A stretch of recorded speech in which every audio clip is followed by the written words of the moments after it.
Volví a abrir los ojos por el olor a humedad. No era mi cama. No era mi casa. El yeso del techo estaba hinchado y caían granos de cal sobre una mesa rota. Recordé el golpe, el asfalto, los gritos, las luces de la ambulancia. Después, Mauricio en el pasillo del hospital diciendo que me llevaría a un lugar tranquilo para recuperarme. No pregunté a dónde. Confié. Yo nunca había tenido problemas serios con él, más allá de su tono mandón y esa costumbre de decidir por todos. Camila vendrá a verte mañana, dijo Mauricio, sin mirarme, mientras empujaba mi silla de ruedas hacia la salida. No volvió a hablarme durante el trayecto. El auto olía a cigarrillo. Cerré los ojos por el mareo, y cuando los abrí, ya no reconocía la ruta. Los árboles formaban una pared oscura a ambos lados. La señal del teléfono había desaparecido hacía kilómetros. Me tragué la inquietud. Tenía el brazo derecho vendado desde el hombro hasta el codo y la pierna izquierda con una férula. Movía los dedos de los pies por costumbre para asegurarme de que seguían ahí. La casa apareció al final de un camino de tierra, casi cubierta por las enredaderas. Era una construcción baja, con tejas viejas y ventanas sin vidrio. Mauricio bajó primero, abrió la puerta de una patada y volvió al auto para sacar una colchoneta enrollada, una manta y una bolsa de plástico. Espera un momento antes de seguir adelante. Háganos saber desde qué parte del mundo estás mirando. Y si te encantan estas historias, no olvides suscribirte. El episodio de mañana será absolutamente alucinante. Aquí vas a estar mejor, dijo como si fuera una obviedad. Me cargó con brusquedad. Cada escalón fue un latigazo. Adentro, el aire estaba frío y olía a madera podrida. El suelo tenía tablas flojas y manchas de humedad.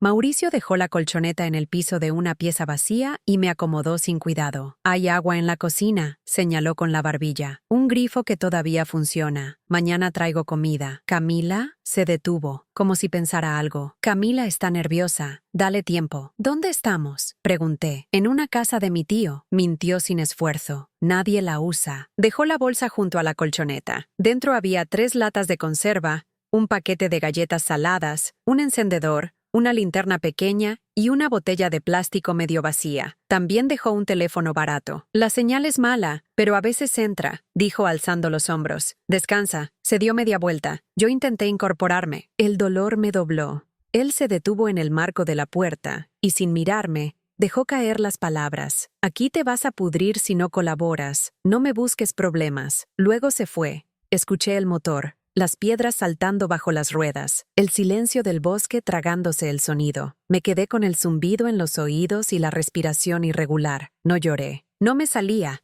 Miré la gotera en el techo, conté las gotas que estallaban en el piso y me obligué a respirar más despacio. Las primeras horas las dediqué a reconocer el lugar. Arrastré la colchoneta para acercarla a la pared menos húmeda. Con la linterna recorrí la pieza contigua. Un cuarto con un armario roto, sin puertas. Al fondo, la cocina, un fregadero de hierro, una cocina a gas sin garrafa, 2 sillas cojas y una mesa tambaleante. Abrí el grifo. El agua salió marrón, después transparente. La dejé correr y llené la botella. En el rincón había un balde con un trapo seco que alguna vez fue toalla. No había heladera, ni vajilla, ni cacerolas. La puerta trasera daba a un patio descuidado con maleza alta. A la derecha, un galpón con candado oxidado. Probé forzarlo, pero mi brazo no respondía. Volví adentro. El teléfono no tenía señal. Subí el volumen al máximo por si aparecía aunque fuera un hilo de cobertura. Comí 2 galletas saladas para que no me doliera el estómago. No toqué las latas. Me obligué a racionar. La pierna ardía bajo la férula. Me acomodé contra la pared y cerré los ojos. Dormí a ratos. Desperté varias veces por ruidos de la madera. A la mañana siguiente, el dolor de la cadera era una piedra. Me arrastré hasta la cocina. Lavé mi cara con agua fría. El espejo del lavamanos estaba rajado y me devolvió una versión pálida de mí misma. Pensé en Camila. Escribí un mensaje corto. «¿Dónde estás? Dímelo». «Estoy bien». El teléfono tardó en enviar. Quedó en pendiente. Esperé a Mauricio todo el día. A media tarde, escuché un crujido afuera y me ilusioné. No era el auto, era el viento. El estómago me hizo un ruido sordo. Abrí una lata con el borde del fregadero. Era atún. Comí con los dedos, despacio. Tomé agua. Volví al cuarto cuando el sol empezó a caer. Encendí la linterna y la ahorré al mínimo. La segunda mañana me desperté con frío. La manta era fina. Tenía la ropa del hospital y un abrigo viejo que alguien había dejado en la casa. El teléfono marcaba una rayita de señal. Llamé a Camila. No atendió. Llamé de nuevo. Nada. Envié un audio. Hija, dime algo. Estoy en una casa, no sé dónde. Mauricio me trajo. Dijo que vendrías. Avísame. Pasé el resto del día buscando cosas útiles. En el armario encontré un clavo largo y una cuerda. En un cajón de la cocina, un cuchillo sin filo. Con el clavo, pude levantar una tabla del piso y sacar dos más. Bajo las tablas solo había tierra húmeda.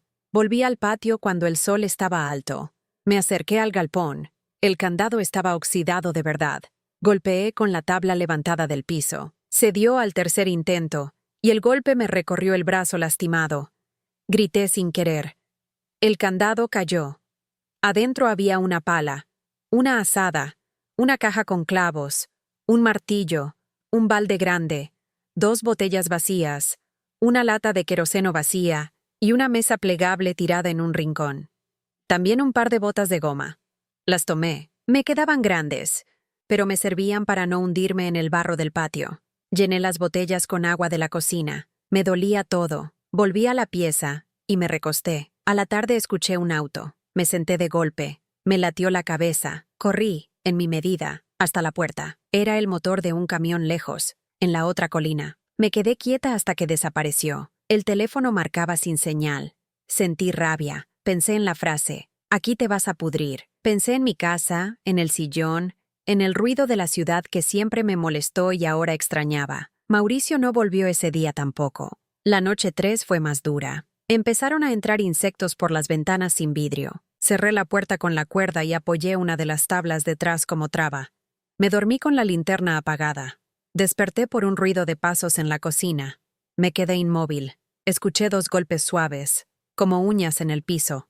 Prendí la linterna de golpe. Era un zorro flaco husmeando el fregadero. Huyó. Me temblaban las manos.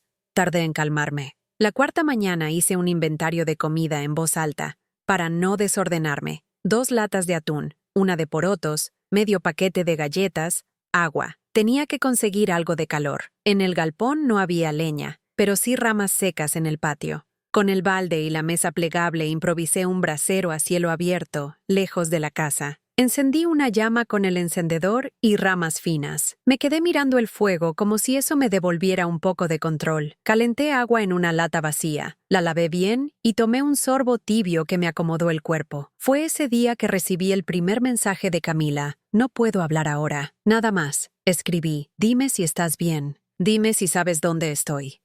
No respondió. Me quedé mirando la pantalla apagada, con una mezcla de alivio y enojo. La tarde empezó a traer nubes. El techo tenía goteras por todas partes. Moví la colchoneta otra vez. Mis movimientos eran torpes. Cada paso era una negociación con el dolor. Preparé el balde para recoger agua de lluvia. Descubrí que, detrás de la casa, había un camino apenas marcado que bajaba hasta un arroyo angosto. Lo vi desde la cerca rota. Podía escucharse el agua. No iba a arriesgarme a bajar sola ese día, pero lo anoté en mi cabeza. A la mañana siguiente, Mauricio apareció. Traía una bolsa de supermercado con pan viejo, 2 latas más y una garrafa pequeña. «No hagas escenas», dijo dejándola en la mesa. «Camila está ocupada con el trabajo. Me pidió que te cuidara. Yo hago lo que puedo. Llévame a casa», dije. «Me arreglo con la enfermera a domicilio. No necesito esto. Necesitas descansar», repitió como un libreto. «Aquí nadie te molesta. Me molesta el frío, la humedad y que no haya señal. No te quejes», me miró por primera vez, con los ojos duros. «Si sigues con ese tono, no vuelvo». «¿Qué hiciste con mi documentación?», pregunté de golpe. «Mi cartera no estaba cuando me dieron el alta. Debe estar en tu casa», dijo sin inmutarse. «No me metas en tus olvidos». Quise responderle algo que lo cortara, pero vi que ya estaba mirando el teléfono, más pendiente de sus mensajes que de mí. Quise preguntarle por qué decía, «Aquí te vas a pudrir», como si fuera una broma pesada. Tragué saliva. «Al menos dime dónde estamos», insistí. «Si me pasa algo, necesito explicar». «A 50 minutos de la ciudad», dijo. «Es suficiente». Dejó la garrafa, la conectó a la cocina con movimientos rápidos y probó el encendido. Funcionó. El olor a gas me dio un poco de náusea y, a la vez, un alivio ingenuo. Voy a volver el sábado, anunció, ya en la puerta. Te conviene no hacer macanas. Dile a Camila que me llame. Cuando pueda. Se fue sin mirar atrás. El ruido del motor fue más corto. Me quedé de pie, con el cuerpo venciendo el impulso de gritar. Abrí una de las latas nuevas. Eran arvejas. Las calenté en la cocina y las comí con el pan duro. Después lavé la lata. La guardé. Cualquier recipiente servía. Esa tarde empecé a organizar la casa de otra forma. Con el martillo y los clavos, aseguré 2 tablas que estaban flojas en el piso de la pieza. Colgué la cuerda entre 2 clavos para secar el trapo que usaba de toalla. En el galpón, limpié un espacio para guardar las pocas cosas que tenía, lejos de la humedad de la cocina. Hice 3 viajes cortos al patio con las botas, recogiendo ramas. No podía cargar mucho, pero si iba y venía varias veces, alcanzaba. Al caer la noche, volvió la lluvia. Esta vez me agarró mejor preparada. El balde se llenó en 1 hora. La garrafa me permitió calentar agua y lavar mi brazo con más comodidad. Me senté contra la pared y escuché la lluvia sobre las tejas flojas. En algún momento me venció el sueño. Pasaron 2 días sin noticias. Camila dejó un mensaje de voz en el que decía que estaba complicada y que ya hablaríamos. No decía dónde estaba. No preguntaba cómo me sentía. Yo respondí con un «estoy bien», que no era verdad, pero tampoco era mentira. No quería darle a Mauricio el gusto de tenerme suplicando. El sábado, Mauricio no vino. El domingo tampoco. El lunes por la mañana, con el estómago vacío, decidí intentar bajar al arroyo. Amarré la cuerda a mi cintura y al marco de la puerta, solo por si me faltaban fuerzas al regresar. Bajé despacio, usando la azada como bastón. El suelo estaba resbaladizo. Llegué con el corazón acelerado. El agua corría clara. Llené 2 botellas y las subí con cuidado. Me tomó 1 hora. Al volver a la casa, me sentí un poco más dueña de mis decisiones. Preparé una sopa aguada con las arvejas que quedaban y un trozo de pan. El cuerpo agradeció. Esa misma tarde escuché pasos en el patio. No era el zorro. Eran pasos humanos, dudosos, que rozaban la maleza. Me asomé a la ventana con la linterna apagada. Vi a una joven parada junto al galpón, empapada por la lluvia, con la ropa pegada al cuerpo y los ojos muy abiertos. Tendría 20, 22 años. Me vio, no se movió. Levantó las manos despacio, en señal de que no venía a atacar a nadie. «No voy a hacerte nada», dijo con la voz ronca. Me perdí. Abrí la puerta unos centímetros, con la cuerda todavía cruzada. «¿Cómo te llamas?», pregunté. «Sofía». «¿Qué haces aquí?». «Me escapé». Miró hacia el camino con miedo. «Necesito un lugar para pasar la noche». Solo eso. Me quedé pensando. Sofía tenía la mirada de quien no duerme desde hace días. Chorreaba agua y tiritaba. La dejé entrar. Cerré la puerta y puse la tabla otra vez. Le di la manta. Busqué el trapo seco para que se frotara el cabello. Encendí la hornalla y puse agua a calentar. «Soy Elena», dije por decir algo. «Gracias», susurró sin mirarme. No sabía a dónde más ir. Le serví una taza con agua tibia. La sostuvo con las 2 manos. Temblaba. Le ofrecí 2 galletas. Se sentó en el piso, cerca del calor de la hornalla. Tardó en hablar. «¿Vives sola?», preguntó al fin. «Por ahora», respondí. Asintió. No insistió. Sus ojos recorrieron la casa en ruinas sin curiosidad, como si las paredes fueran un paisaje que no le importaba.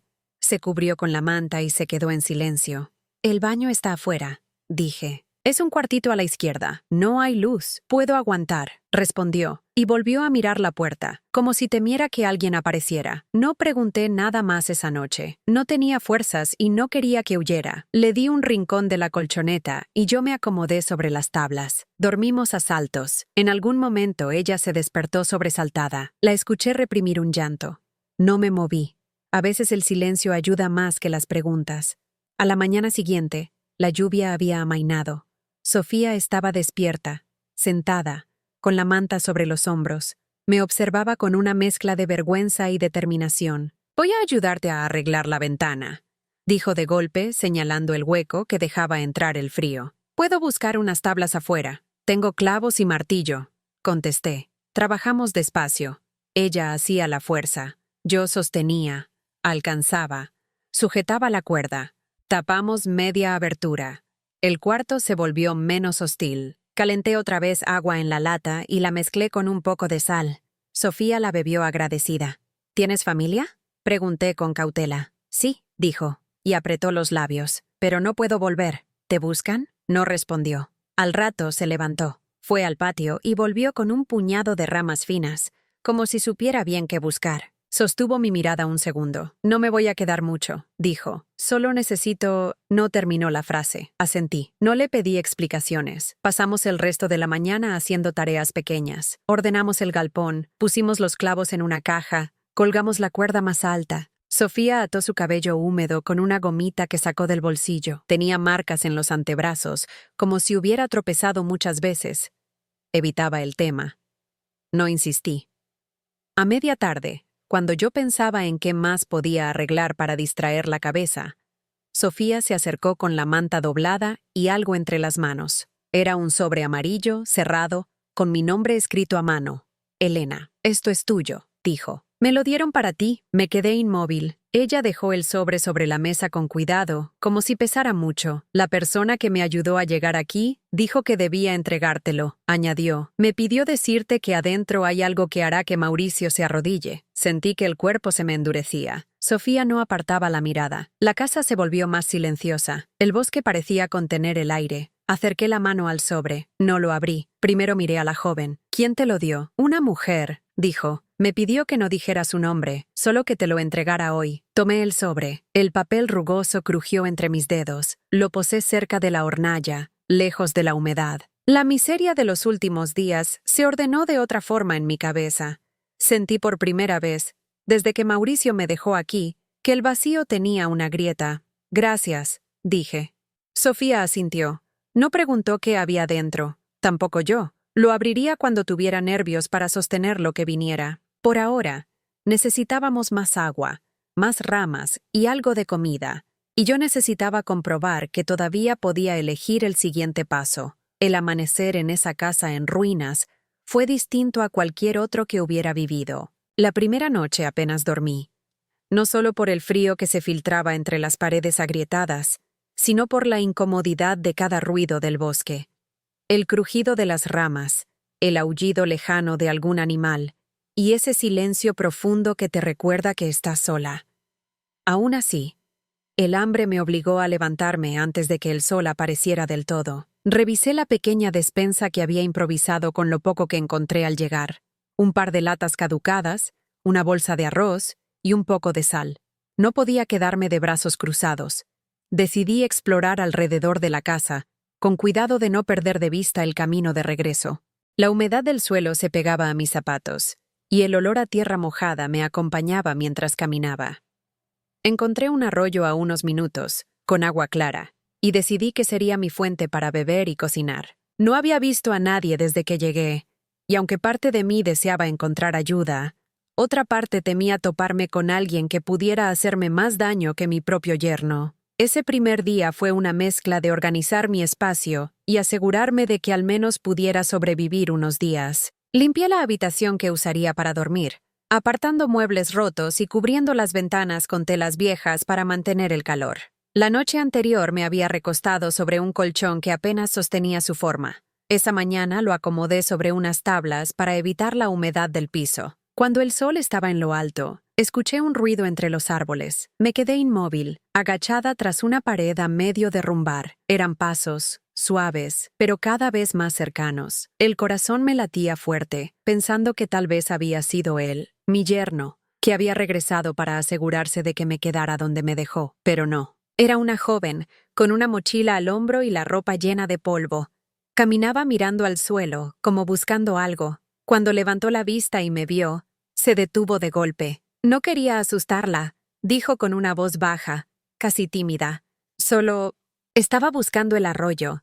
La observé un momento antes de responder. No parecía una amenaza, pero no iba a confiar de inmediato. Le señalé la dirección del agua y antes de que se marchara, le pregunté su nombre. Lucía, respondió. Vivo más adelante, pero vengo aquí de vez en cuando. Nadie suele estar en esta casa. No expliqué por qué estaba ahí. Solo asentí y me despedí. Sin embargo, su mirada curiosa me siguió hasta que desapareció entre los árboles.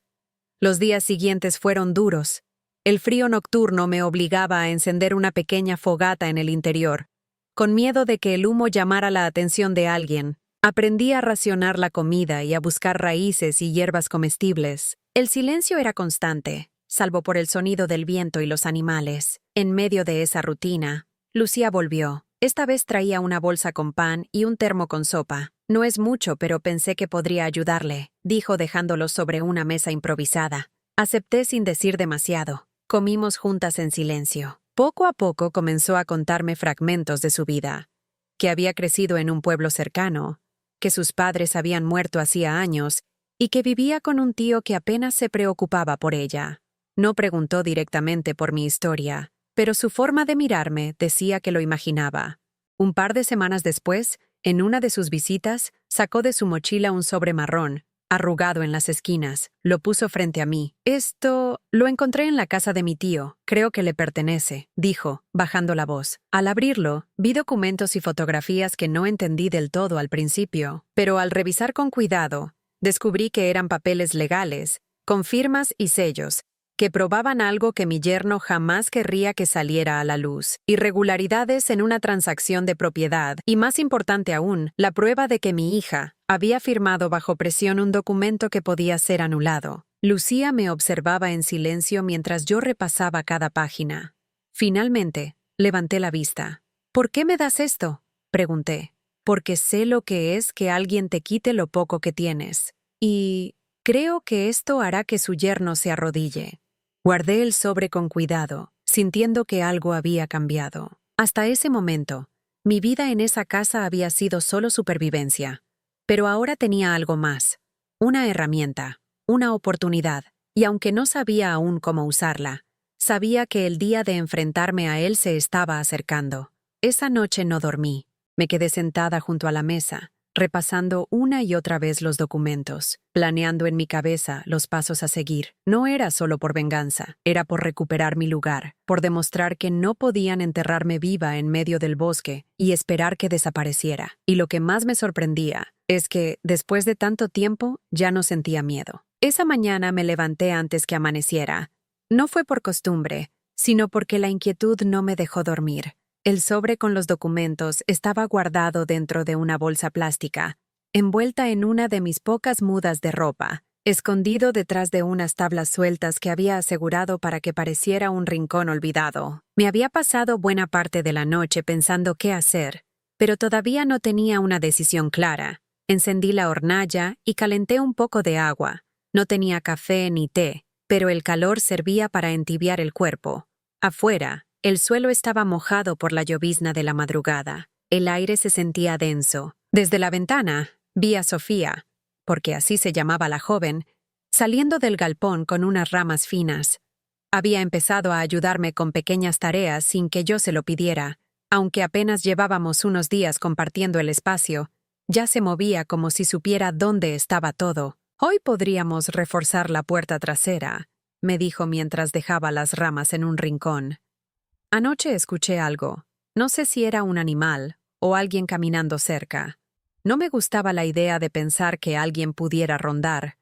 El lugar estaba lo suficientemente aislado para que cualquier visita no anunciada fuera motivo de preocupación. Buscamos unas tablas en el galpón y las aseguramos con clavos viejos y el martillo oxidado. No era una defensa perfecta, pero por lo menos dificultaría que alguien entrara sin hacer ruido. Mientras trabajábamos, le pregunté directamente, «¿Cómo fue que llegaste aquí?». Se detuvo, clavando la mirada en las tablas. «Es complicado», dijo. «No puedo volver a donde estaba, y tampoco puedo quedarme mucho tiempo aquí, pero necesitaba un lugar para esconderme unos días». No insistí. A mí misma me costaba explicar cómo había acabado en esta casa. Al mediodía, Sofía propuso bajar al arroyo a buscar más agua. Yo no me sentía con fuerzas para hacer el camino. Así que le presté las botas de goma y una de las botellas grandes. Mientras ella estaba fuera, aproveché para revisar de nuevo el sobre. Me detuve más en los sellos y las fechas. Reconocí el nombre de un escribano que alguna vez había visto en reuniones familiares. No era solo un papel firmado. Había copias certificadas y anotaciones que evidenciaban que Mauricio había manipulado documentos para quedarse con propiedades que no le pertenecían. Entre esas propiedades estaba mi propia casa. No sabía todavía cómo usar esa información, pero entendía que, bien manejada, podía darme una ventaja que él no esperaría. Lo que me inquietaba era cómo había llegado ese sobre a manos de Sofía. No parecía inventar la historia, pero sí había vacíos que no terminaba de llenar. Cuando regresó, traía no solo agua, sino también un manojo de hierbas. Son buenas para hacer infusión, explicó. Ayudan con el dolor de las articulaciones. Las lavó y las puso a secar sobre un paño. Después, sin que yo se lo pidiera, se puso a ordenar lo que quedaba de comida. Habíamos aprendido a racionar, una comida más fuerte al mediodía y algo ligero por la noche. A media tarde, el sonido de un motor rompió el silencio. Me puse de pie de inmediato, sintiendo cómo la tensión me recorría. Sofía se asomó por la ventana. «¿Es él, verdad?», preguntó en voz baja. No necesitaba decirme a quién se refería. Reconocería ese auto aunque estuviera medio escondido. Mauricio. El motor se detuvo frente a la casa. Escuché el golpe seco de la puerta al cerrarse, y luego sus pasos pesados acercándose. Sofía retrocedió hacia el galpón, sin hacer ruido. Mauricio entró sin tocar. Llevaba una bolsa de supermercado con pan, un par de latas y algo que parecía una garrafa nueva.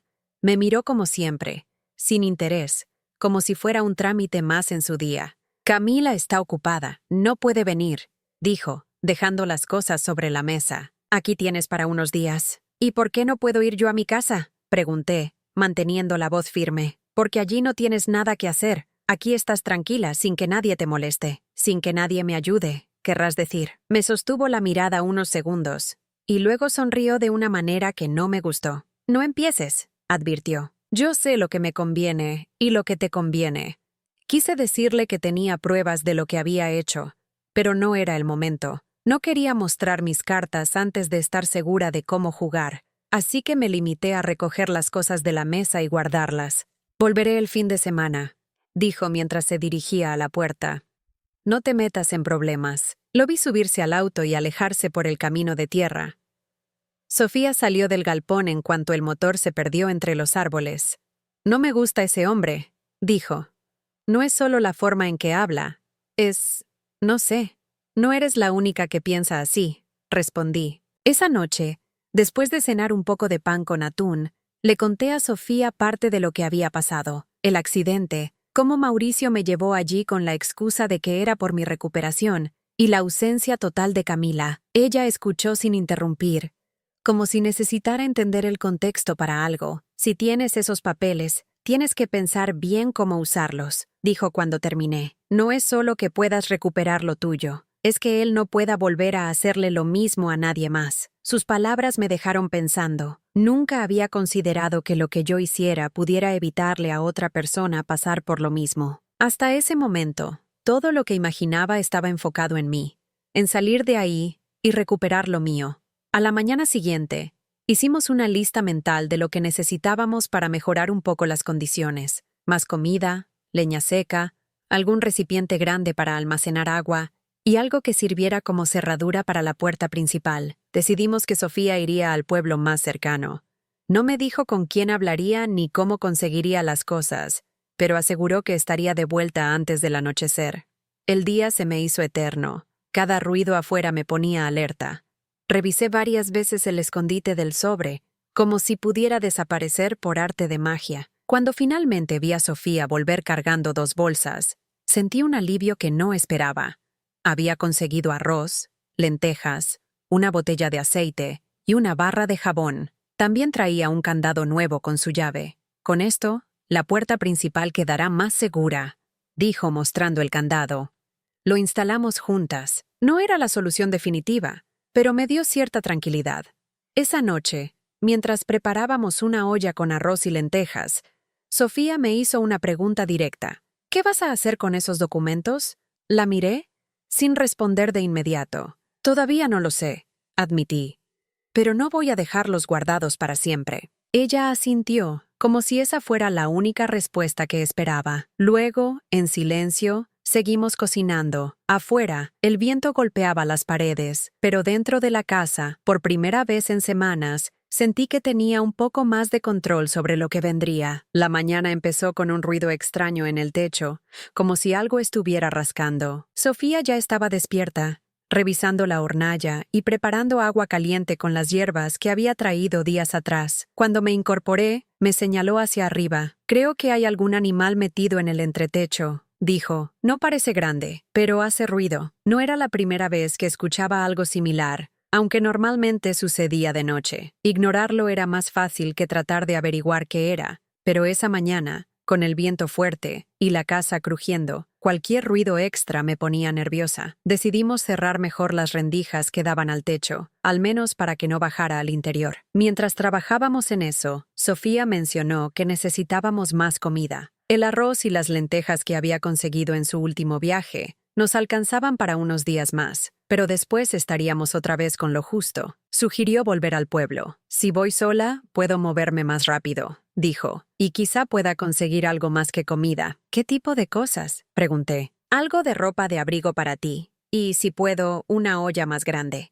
Cocinaríamos menos veces y ahorraríamos combustible». Estuve de acuerdo, pero le pedí que no se arriesgara demasiado. Ella solo asintió. Antes de irse, revisamos juntas el escondite del sobre. Seguía allí, intacto, envuelto y protegido. «Nadie más que nosotras sabe que existe», me aseguró. La vi alejarse por el sendero, y apenas desapareció, empecé a ordenar el lugar. Me concentré en reparar una de las sillas para tener un asiento más firme, ya que la mesa seguía coja, pero al menos se mantenía en pie. Después me dediqué a limpiar el galpón. Encontré una caja de herramientas que no había visto antes. Estaba bajo un montón de trapos viejos y madera húmeda. Adentro, había un destornillador, un martillo en mejor estado que el que usábamos y una llave inglesa. No era mucho, pero me dio la sensación de que podríamos ir mejorando la casa poco a poco. El mediodía pasó lento. Encendí la hornalla para calentar un poco de lentejas con arroz y me obligué a comer, aunque no tenía mucho apetito. Afuera, el viento no aflojaba. Cada tanto miraba hacia el camino, esperando ver a Sofía. Al caer la tarde, escuché pasos, pero no eran los de ella. Me asomé por la ventana y vi a Mauricio. Venía solo, con las manos en los bolsillos y un gesto de fastidio.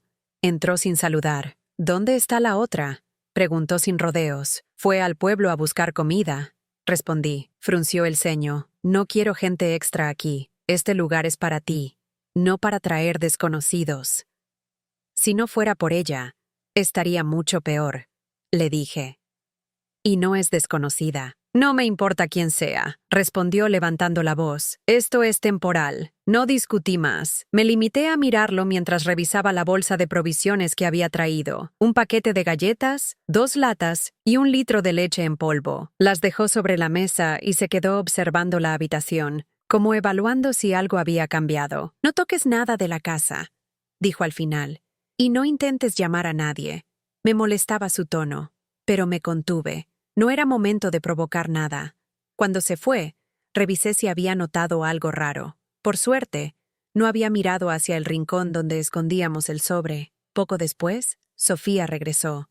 Traía una mochila pesada. Adentro, además de comida y una olla más grande, había conseguido 2 mantas gruesas y un par de guantes para mí. «Vi el auto de tu yerno en el camino», me dijo. «¿Qué quería? Solo vino a dejar comida y a quejarse de que estés aquí». Sofía hizo un gesto de desagrado, pero no dijo nada más. Nos pusimos a guardar lo que había traído. Con las mantas nuevas, la noche prometía ser menos fría. Después de cenar, hablamos del sobre. Le conté que Mauricio había vuelto a advertirme que no llamara a nadie y que eso me confirmaba que estaba nervioso por algo. «¿Podríamos llevar una copia de esos documentos a alguien de confianza?», propuso Sofía. «Así, si algo nos pasa, la información no se pierde». La idea me pareció lógica, pero me preocupaba que el sobre saliera de mi vista. «Tal vez podríamos hacer fotos», sugerí, «y guardarlas en un lugar seguro. Eso también serviría», dijo. «Conozco a alguien en el pueblo que podría prestarnos un teléfono con cámara». Quedamos en que, si todo iba bien, en su próximo viaje al pueblo lo intentaríamos. Esa noche dormimos mejor. Las mantas ayudaron, y el candado nuevo nos daba más tranquilidad.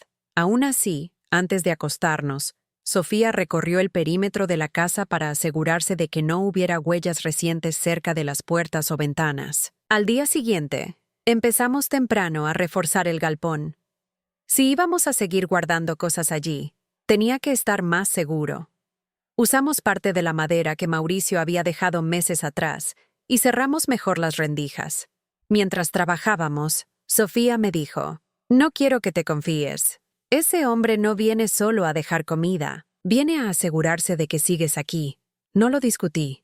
Ella tenía razón. Cada vez que él aparecía, sentía que estaba comprobando que su plan seguía funcionando. Al caer la tarde, Sofía encontró algo en el galpón, un cajón pequeño con un candado roto. Adentro había papeles viejos, la mayoría sin valor, pero entre ellos apareció una carta dirigida a Mauricio con fecha de hace más de un año. El remitente era un nombre que yo no reconocía. La carta hablaba de un acuerdo pendiente y mencionaba el mismo número de expediente que aparecía en uno de los documentos del sobre. «Esto conecta las cosas», dijo Sofía. «No es solo una transacción aislada. Guardamos la carta junto con el resto de las pruebas. Ahora teníamos más piezas del rompecabezas. No sabíamos todavía cómo encajaban todas, pero quedaba claro que Mauricio tenía más que perder de lo que imaginábamos». Esa noche, antes de dormir, pensé en Camila. Me pregunté si sabía lo que su marido había hecho, o si prefería no saberlo. Lo que tenía claro era que, tarde o temprano, iba a tener que decidir de qué lado estaba. El sobre que me había entregado Camila seguía sobre la mesa del comedor, intacto desde que ella se fue. No lo había abierto todavía, no por falta de curiosidad, sino porque algo en mi interior me decía que ese momento debía ser calculado. Marta insistía en que lo revisáramos juntas, pero yo quería hacerlo sola, en silencio, sin interrupciones. Aquella mañana, después de un café rápido, cerré todas las cortinas y me senté frente al sobre. El papel era grueso, de buena calidad, y la caligrafía de Camila estaba impecable. Al romper el sello, encontré varios documentos y unas fotografías. El primer papel era una copia de un contrato de venta, con los nombres de Gregory y Vanessa como vendedores, y una cláusula que me dejó helada. La operación estaba condicionada a un pago por adelantado que ya habían recibido de los futuros compradores. Eso significaba que, aunque no hubieran concretado la venta, ya tenían dinero comprometido, y si la operación se caía, tendrían que devolverlo. Pasé la página y encontré extractos bancarios, todos provenientes de una cuenta conjunta de ellos, mostrando depósitos grandes, exactamente unos días después de que yo hiciera los pagos de la hipoteca. Era como si cada dólar mío hubiera sido usado como respaldo para sus propios movimientos. Las fotos, en cambio, eran más personales. Vanessa reunida con una pareja desconocida, mostrándoles la casa y señalando distintas áreas, como si fuera una agente inmobiliaria. Me quedé mirando esas imágenes largo rato. No había forma de que negaran su intención, ni la manera en que se estaban beneficiando de mí. Camila había tenido razón. Esto podría hacer que Gregory se arrodillara, no por arrepentimiento, sino por necesidad. Guardé todo de nuevo, con calma. No podía precipitarme. Antes de actuar, debía asegurarme de que cada paso estuviera cubierto legalmente. Llamé a Brian y le pedí que viniera esa misma tarde. Cuando llegó, le mostré todo sin decir una palabra. Lo observé mientras revisaba cada documento. Su expresión, que normalmente era tranquila, se endureció. «Audrey, con esto podríamos iniciar una demanda por enriquecimiento ilícito y posiblemente fraude», dijo dejando los papeles sobre la mesa. «Pero quiero que estés segura de lo que implica. Esto no es solo una negociación, es una guerra legal». «Ya no me dejan otra opción», respondí. «No me preocupa que se enojen. Me preocupa que sigan creyendo que pueden usarme». Brian asintió y me propuso un plan: convocar a Gregory y Vanessa para una reunión privada, sin advertirles que él estaría presente, y presentarles el contenido del sobre como un ultimátum. La idea no era solo confrontarlos, sino obligarlos a aceptar un acuerdo inmediato para transferirme nuevamente la propiedad de la casa, o, en su defecto, enfrentar un proceso judicial largo y costoso. La cita se fijó para el día siguiente, a las 6 de la tarde, en mi casa. Pasé las horas previas revisando cada detalle con Marta, que insistía en acompañarme. Acepté, sabiendo que su presencia siempre me daba seguridad. Cuando Gregory y Vanessa llegaron, Noté en sus rostros una mezcla de molestia y desconfianza. Gregory fue directo.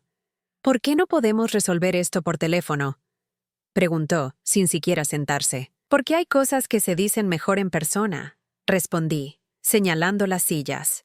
Esperé a que se acomodaran, y entonces Brian, que había estado en la cocina, apareció con el sobre en la mano. Vanessa lo reconoció de inmediato, y su rostro perdió color.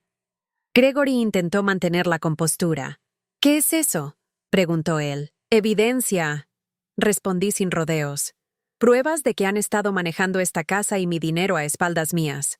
Fotografías, documentos, contratos, todo lo que necesito para llevarlos a juicio. Gregory se inclinó hacia adelante, bajando la voz como si eso pudiera suavizar el golpe. Mamá, no es lo que parece. Explícame entonces, lo interrumpí. Vanessa tomó la palabra, con un tono más firme. No hicimos nada ilegal, solo adelantamos la venta. Es normal en este tipo de operaciones. ¿Con mi dinero?, pregunté. ¿Usando los pagos que yo hice para sostener sus cuentas? El silencio que siguió fue suficiente para confirmar lo que ya sabía. Brian colocó sobre la mesa un borrador de acuerdo. Transferencia inmediata de la propiedad a mi nombre. Renuncia por escrito a cualquier reclamo futuro. Y en caso de negativa, inicio de la demanda con los documentos adjuntos. Vanessa intentó levantarse, pero Gregory la detuvo con un gesto. Se veían acorralados. La discusión duró casi una hora, con reproches, justificaciones y amenazas veladas. Al final, aceptaron firmar, no por remordimiento, sino porque sabían que habían perdido la ventaja. Cuando se fueron, Marta se acercó y me abrazó. No dije nada. Estaba exhausta, pero también sentía una calma extraña. No era alegría, era la certeza de que, por primera vez en mucho tiempo, había recuperado el control. Esa noche, mientras guardaba los documentos en un cajón, me di cuenta de que no se trataba solo de la casa. Era el principio del final de todo lo que habían creído poder hacerme. Y aunque todavía quedaba un capítulo más por cerrar, algo dentro de mí ya había cambiado para siempre. La mañana después de la reunión con Gregory y Vanessa, amaneció silenciosa. No era el silencio habitual de la casa, sino uno diferente, como si todo estuviera en pausa. Dormí poco. Cada vez que cerraba los ojos, repasaba la imagen de ellos firmando el acuerdo la noche anterior.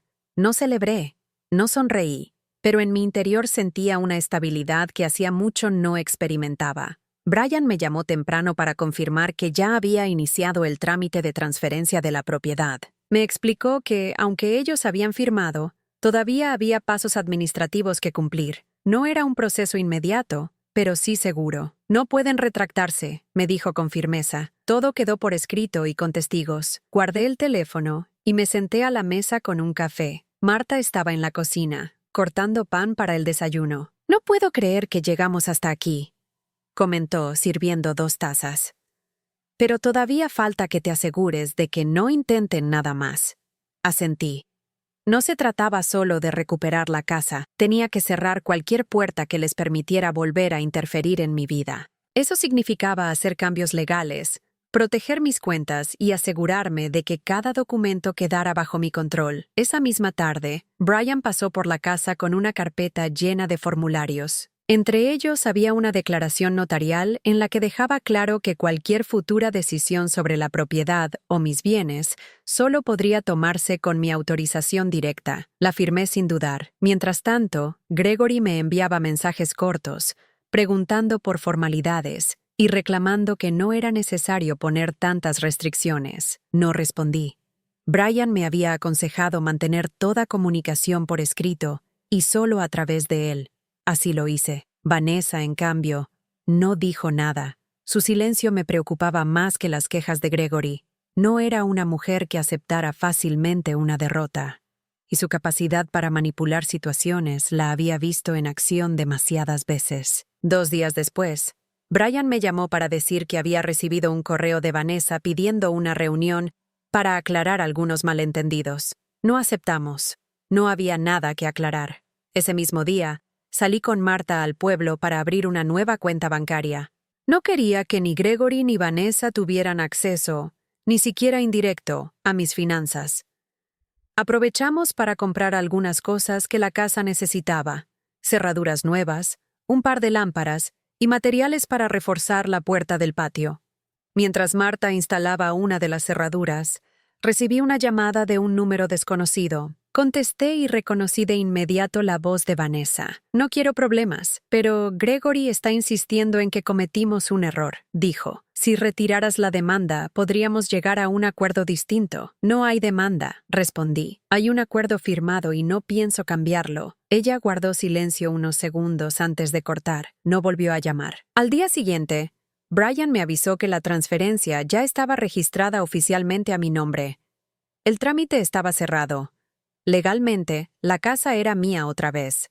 Marta y yo pasamos la tarde revisando cada rincón, como si al caminar por las habitaciones pudiera reafirmar que ese lugar volvía a ser mío. Me di cuenta de que aunque la estructura estaba intacta, había detalles que habían cambiado, muebles movidos, cosas mías que ya no estaban. No me molesté en reclamar. Lo perdido no importaba tanto como lo que había recuperado. Esa noche, mientras guardaba los documentos en un nuevo archivador con llave, sentí algo que no había sentido en mucho tiempo: seguridad. No era solo física, sino emocional. Ya no dependía de la buena voluntad de Gregory ni de la manipulación de Vanessa. Sin embargo, no podía evitar pensar en el día que mi hija, Camila, apareciera para dar su versión de las cosas. Desde que todo comenzó, ella se había mantenido en silencio, sin intervenir. No sabía si eso significaba que estaba de acuerdo con lo que hicieron o que prefería no enfrentarse a su esposo. Una semana después, Camila llamó. Su voz sonaba tensa, como si estuviera obligándose a hablar. «Mamá, me enteré de que recuperaste la casa». «Así es», respondí. «Y todo lo que tenía que ver con ella está cerrado. Gregory dice que fuiste muy dura. Gregory debería agradecer que no lo llevé a juicio». Hubo un silencio largo. «No sé qué pensar», dijo finalmente. «Solo espero que algún día podamos hablar de esto sin pelear». No respondí. No estaba lista para abrir ese capítulo. Colgué con la sensación de que esa conversación sería inevitable, pero no ahora. Con el paso de los días, mi rutina cambió. Me dediqué a reparar lo que estaba roto, a organizar las cosas a mi manera y a disfrutar del simple hecho de tener un espacio seguro. Marta seguía visitándome casi a diario, y Brian pasaba de vez en cuando para asegurarse de que todo estuviera en orden. Una tarde, mientras tomábamos café en la terraza, Marta me dijo: «No sé si te das cuenta, pero todo lo que pasó te devolvió más que la casa. Te devolvió la tranquilidad». Tenía razón.